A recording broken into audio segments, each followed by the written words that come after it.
today. There is something that occurred and Linda is right at the heart of it. And ever since it happened in 2022, it's tickled me. It's such a lovely story, a wonderful piece of extra new information that came our way through her. And I'll explain it as I go. See if I can get started on this share screen. Um, Now, this one concerns a man called Samuel Jones and his connection with Joseph Williamson's house because he occupied it at one time. I need to get rid of all these. Got to be able to see my notes. And the story involves two other people in particular, a local historian by the name of Charles Hand and Linda Curran, or her father, in fact, but via Linda. So we're going to start usual place, the top of Paddington, where I've started so many times before. The set of buildings that Williamson put up there, 1836 to 1840, I think. Just take a look at this little piece of the bottom one of the four buildings, number 120 Paddington. All the houses next door, older houses, have disappeared, but that is the same scene. This is the lower part of number 120 Paddington, one of the four Williamson buildings on the block. And then we've got a little tiny street called Back Mason Street.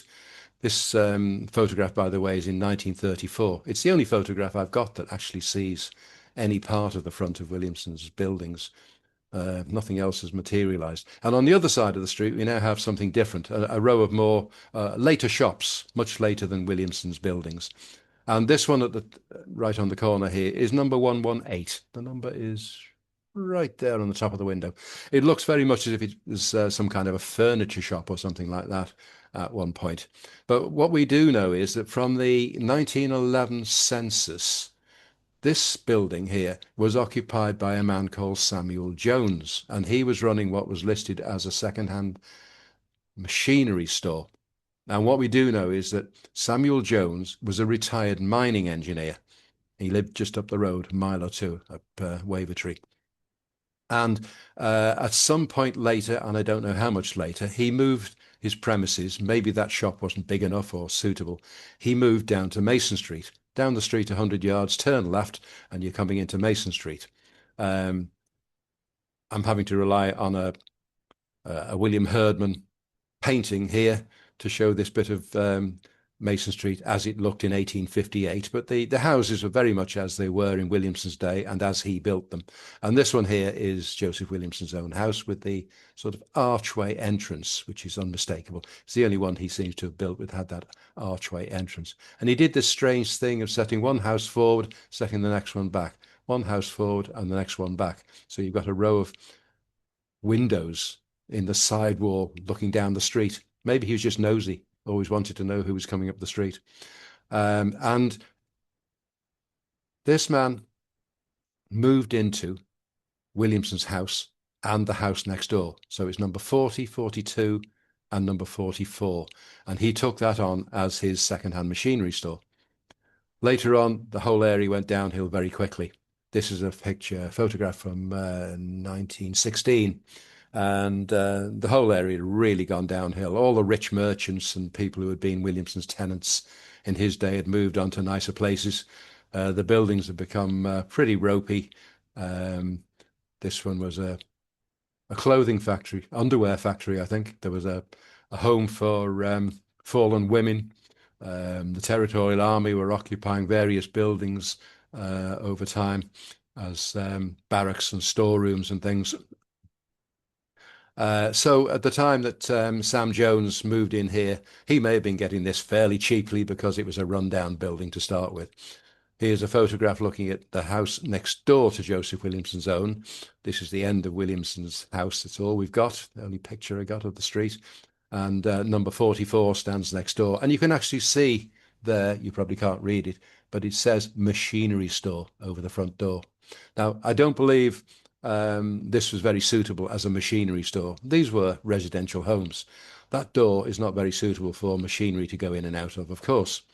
But Williamson's own house next door had this rather large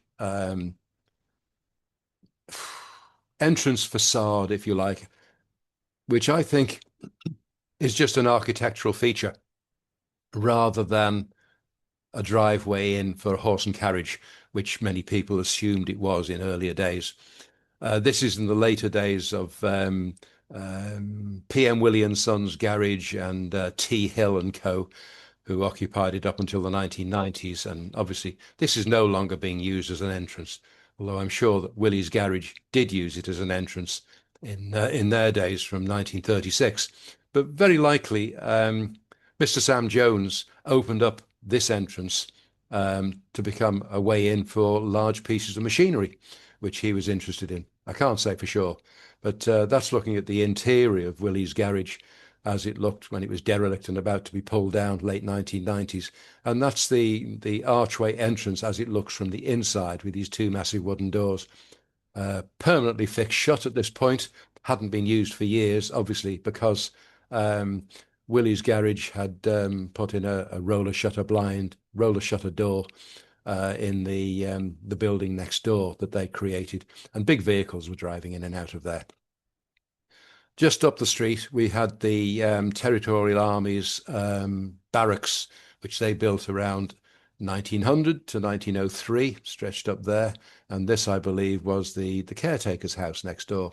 And I'm assuming that the one on the left is part of Williamson's house, although I can't tell from this bit of it that I can see whether it really is or not. It was a three-story house, but I don't think we can see the bottom part of it here.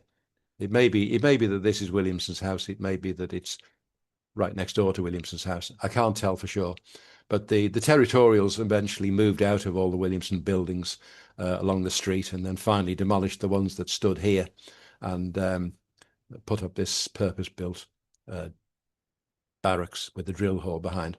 Looking down from above, this is that same bit of frontage of Williamson's house, still existing, although all the rest and number 44 complete were all demolished as soon as PM Willys bought the premises from Mr. Sam Jones.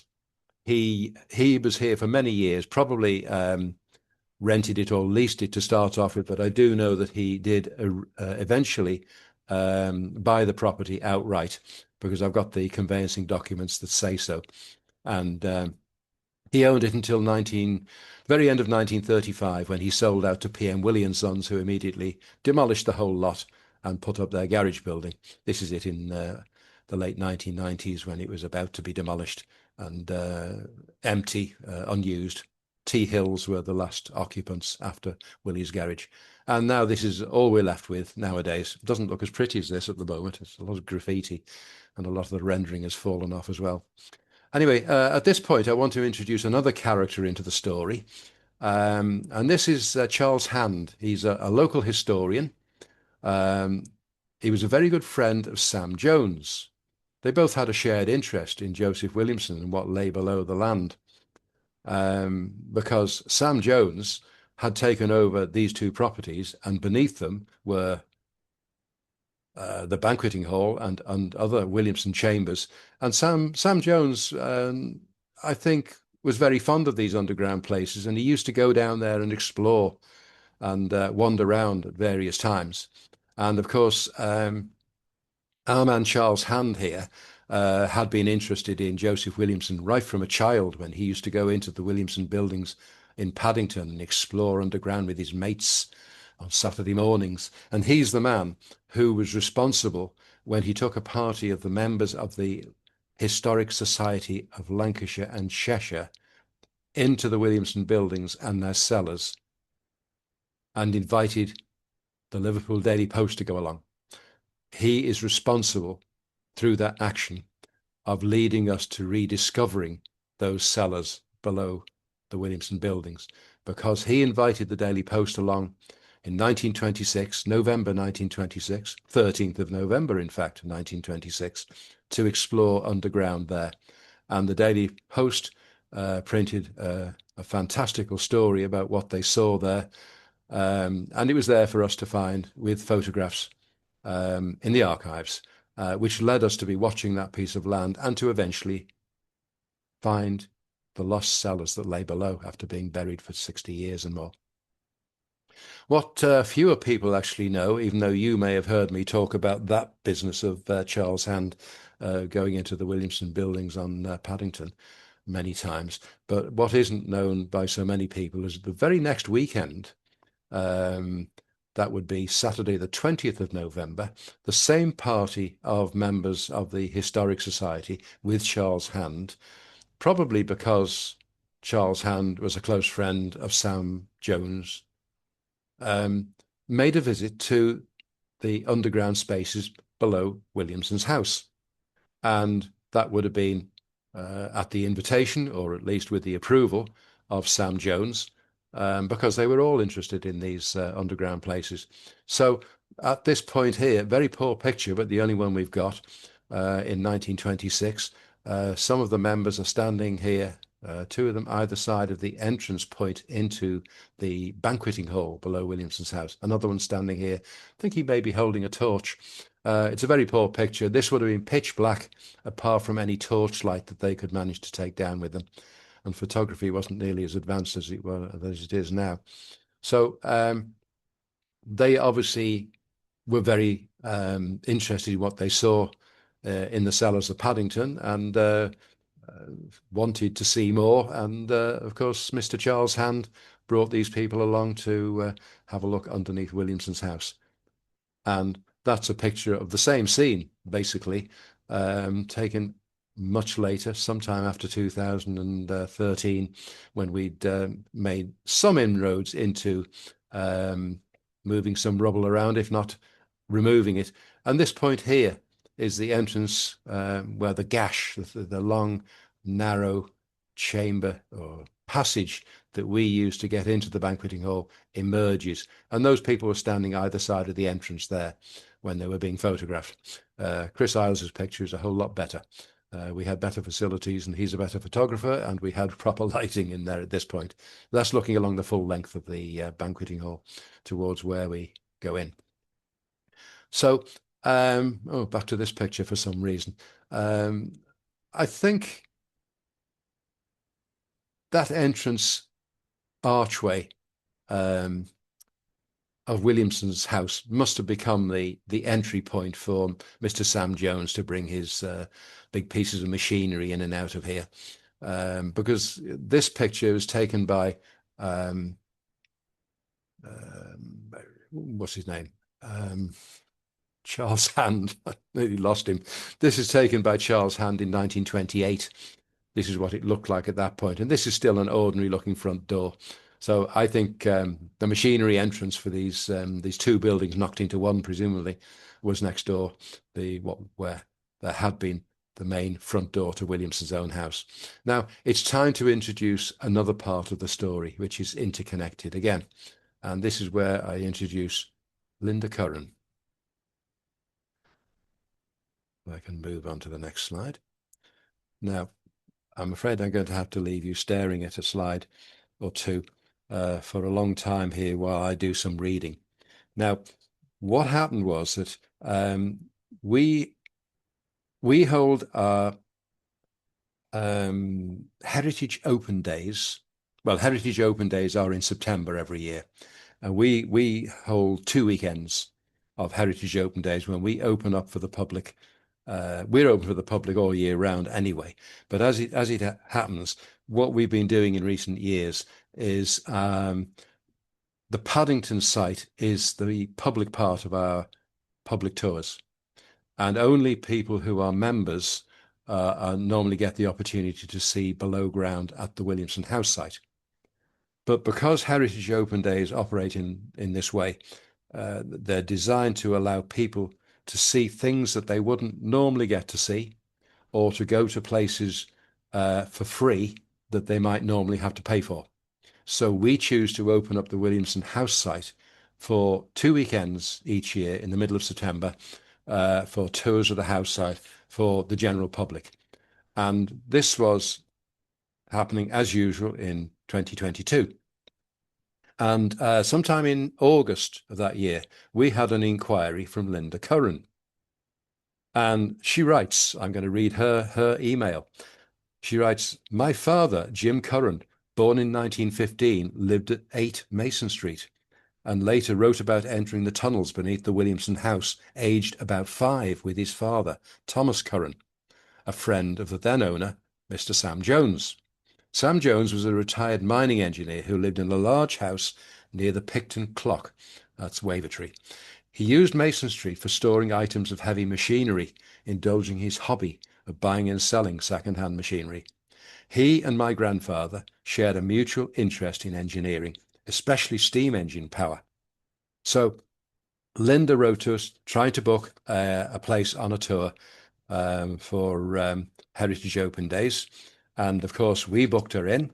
And when I saw this email, I got very excited and I thought Linda might have more information to tell us about her father's time in Mason Street and having visited the Williamson house and gone below.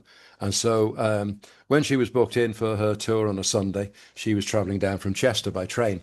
And I made sure that I got Linda on my tour. She came with a friend, I believe. And I took them round on their tour.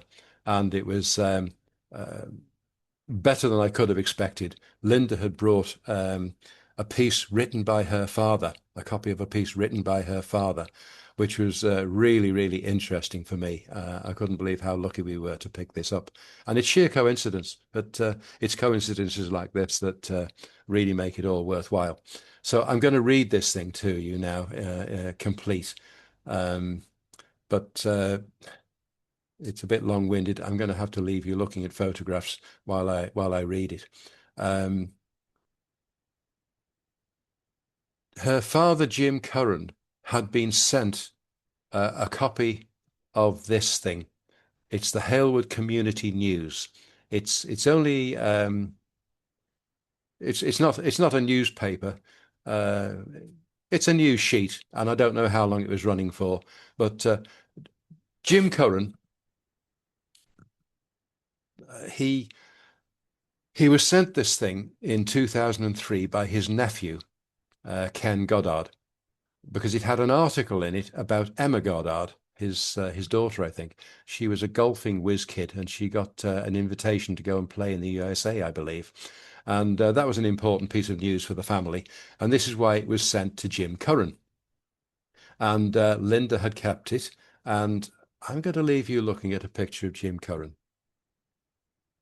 in the year 2000 at the age of 85.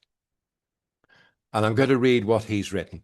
He was given this copy of the Halewood Community News. He read the article, obviously, about his relative, a young relative who was a golfing whiz. And then he leafed through it and he found an article inside, which is about the Williamson tunnels. And that tickled his interest because he'd lived in Mason Street for so many years and been in the tunnels as a 5-year-old boy. And he's written back to the editor of the Halewood Community News because I get the impression he was not at all impressed with the article that he was reading. And I didn't know where this article came from at the time or who wrote it or anything else about it. And I didn't have a copy of it. Linda sent it to me sometime later, along with some wonderful photos that she had from her father's early days. Anyway, I'm going to read this. I'm sorry it's a bit long-winded, but I think it's worth reading. And Jim Curran has written in March 2003, after receiving this copy of the Community News, Dear Editor, I have just received a copy of Halewood Community News from my nephew, Mr. Ken Goddard, with your article on the achievements of Emma Goddard.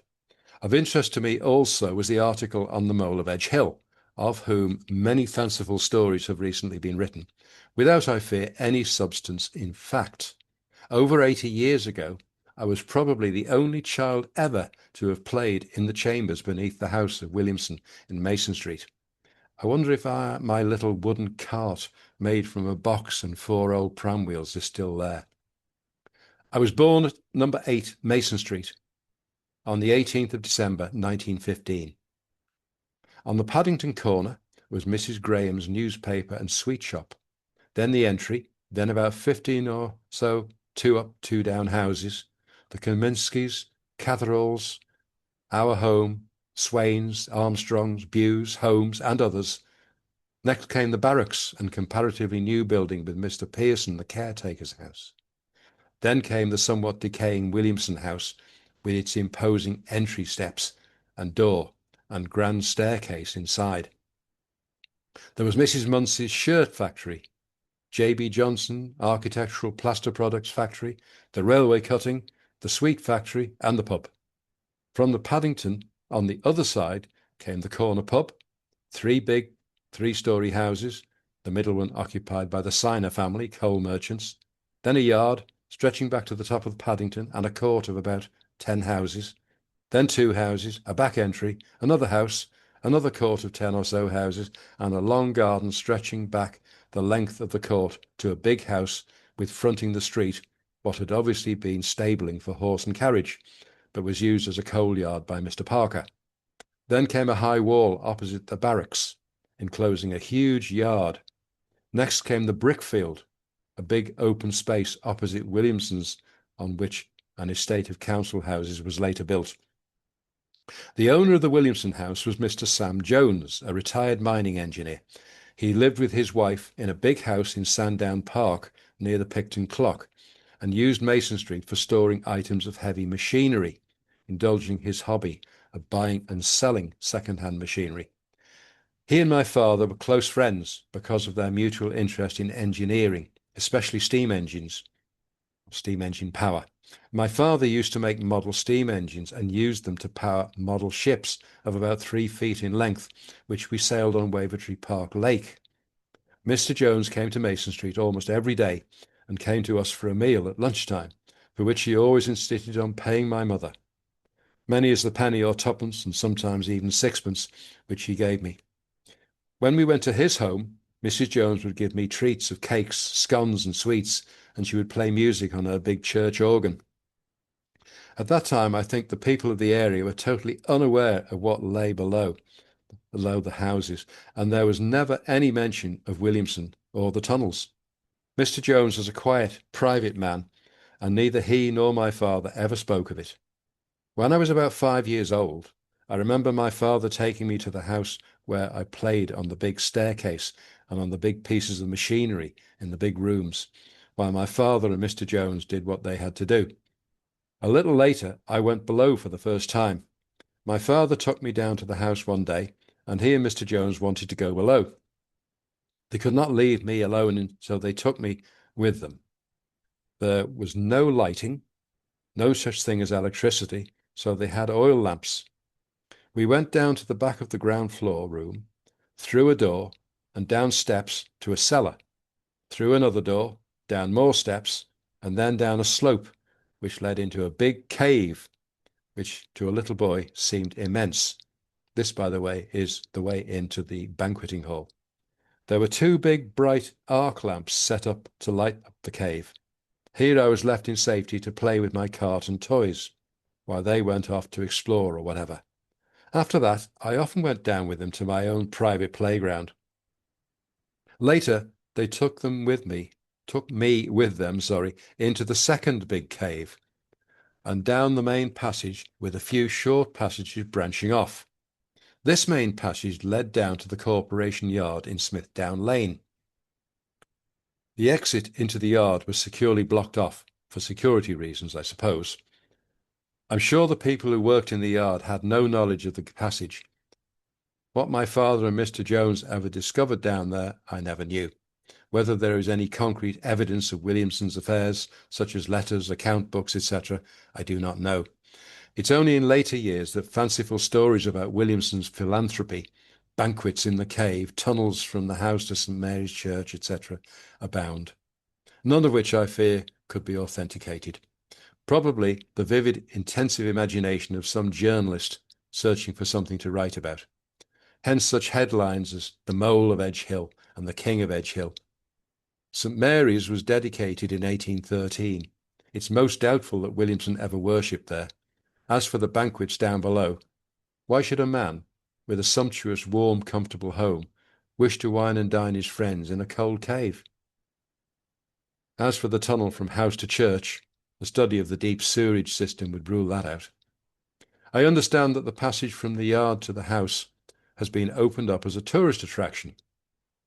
I have recently been seriously ill, but when I am fit enough, I hope to be able to visit my old play area. I feel that I will only find what was there over for 80 years ago, the passage or tunnel with its few short offshoots and the two caverns. I cannot believe that Edge Hill is honeycombed with tunnels. The main passage and caverns were probably the result of earlier quarrying for sandstone and were trying to be adapted by Williamson as warehousing for the commodities he dealt in. Perhaps he succeeded, perhaps he did not, but I am loath to believe that he tunnelled all over Edge Hill just to give work to the unemployed. Like all the entrepreneur merchants of Liverpool of that period, he would have been a hard-nosed businessman with a keen sense of the value of his money. Of course, there would be survey exploration borings and ventilation shafts in the area of the railway cutting from Edge Hill to Lime Street. Finally, I'm amused by the whimsical tale of the man and his bottling business. That was the sarsaparilla shop, or bar, at the top of Paddington by Harold Lomax's chemists. Nothing mysterious or sinister about that. Young and old, sitting in comfort, enjoying their dandelion and burger. James Curran. So that's the letter that Jim Curran has written in response to the article he read in the Halewood Community News. And it's interesting, but I couldn't quite be sure what it was he was responding to. But later on, after this visit, I prompted Linda, and she managed to find some more information. And she sent me a lovely set of photographs from those days as well. But I had then the information about what that article was all about. And I now know that the article in the Halewood Community News was actually a section taken from a book by Richard Whittington Egan. Now, other people may disagree with me, but I have no real liking for Richard Whittington Egan at all. He wrote lots of fanciful stories, but he was very, very low on fact. Fact didn't seem to matter to him too much. He wrote books, he wanted to sell them. He liked a good story, but he wasn't too interested in facts. And what he's written is really very, very poor. And I can understand why Jim was not happy when he read it. So he put in his two pennyworth and tried to correct what he thought were mistakes there. I'm afraid, well, I'm going to show you some photos now as we move on. And Linda sent these to me later. It took her a while, I think, to get somebody to help her to scan them so that she could send copies of the original photos. And this is her father, Jim. I would say I'm only guessing, but I would say he's probably something like a 12-year-old boy at this point. People tended to look older than they do at that age nowadays. But he's standing there with one of his father's model boats, presumably powered by a steam engine, and very likely in the yard behind number 8 Mason Street. Linda might correct me. She may know whether it is at that address or not. But that's Jim as a slightly older boy than when he went down with his father and Sam Jones into the Williamson chambers below his house. And that one, that's Jim's parents, who are also in the story, Matilda and Thomas Curran.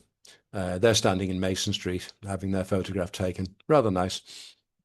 And it was Thomas, because he was a close friend of Sam Jones, who ended up going down the street into the Williamson house with Sam, and then on occasions going down below and wandering around in the banqueting hall below. And there's another nice one. That is Thomas Curran again, with Jim, his son, who may be a little bit older now. Would he be 14 or 15 or something like that? I don't know. Oh dear, my phone ringing. And they're obviously, I would say, in the park with the boat on a a homemade trolley. I would imagine these model boats were quite heavy. I'm going to assume that this is Wavertree Park next to the lake, but I don't know for sure. But it's the obvious place that they would go with a boat like this. So that's pretty much all I've got to show you. But I just want to put in a word at the end. It was wonderful to receive this information from Jim back then in writing in 2003 about his memories from 80 years back. But he's obviously got a wonderful memory and remembering all the people and all the houses in Mason Street. Superb memory for a man of that age. But there's one glaring mistake, unfortunately, and it's simply, I would say, a lapse in memory. A lapse, not a mistake. But when he talks about going into the second big cave and all the way down to the corporation yard where it was blocked off, he has to have forgotten. He has to have forgotten one step in the story because there is no way that they could have gone down a tunnel and got to the corporation yard from somewhere below Williamson's house because there's a 60, 70, 80-foot railway cutting separating the two areas. So the only explanation is that he's forgotten one step in that the access to that second tunnel that goes down to the corporation yard has to be one of the two tunnels that are part of the Williamson Tunnels Heritage Centre site now.